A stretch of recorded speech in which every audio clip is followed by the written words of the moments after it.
महाराष्ट्रातील शालेय पोषण आहार योजनेत काम करणाऱ्या महिला कामगारांना केवळ 2,500 रुपयांच्या तुटपुंजा मानधनावर खिचडी शिजवण्याचे काम करावे लागते। दिवसाला अवघे 83 रुपये इतका मोबदला मिळत असल्याने त्यांचे आर्थिक हाल अधिकच वाढत आहेत। अनेक वेळा आंदोलन, निवेदन आणि पाठपुरावा करूनही शासनाने मानधन वाढ केली नसल्याने कामगारांमध्ये तीव्र नाराजी निर्माण झाली आहे। या प्रलंबित मागण्यांच्या पार्श्वभूमीवर 5 डिसेंबर रोजी अमरावती जिल्हा परिषदेसमोर शालेय पोषण आहार संघटनेतर्फे भव्य आंदोलन करण्यात आले।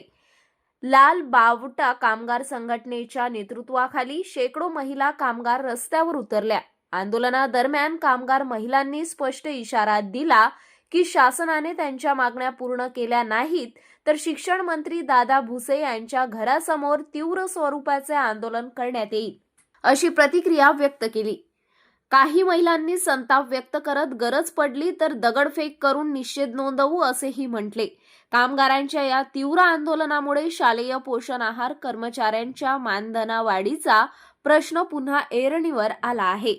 मी जिल्हा सचिव शालेय पोषण आहार संघटनेतून जिल्हा सचिव बोलत आहे, सारिका घोरपडे।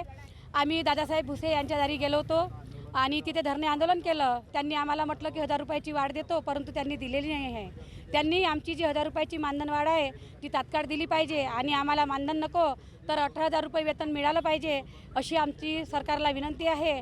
आणि त्यांनी ताबडतोब हे जी आमची मागणी आहे ही पूर्ण करावी आणि जर त्यांनी केली नाही तर आम्ही रास्ता रोको आंदोलन करू आणि उपोषणाला पण बसू।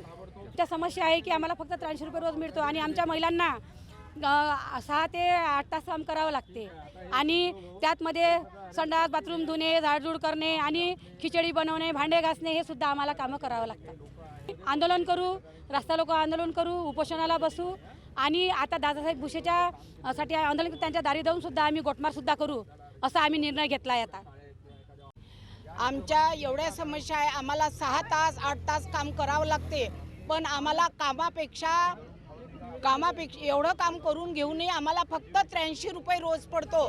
आम्हाला हे सगळं पाहावं लागते। आमच्या समस्या अशा आहे की आम्हाला 8-10 महिन्याचा करारनामा आमच्यापासून लिहून घेतात आणि आम्हाला 12 महिन्याचा पगार मिळाला पाहिजे आणि त्यातून आपलं वेतन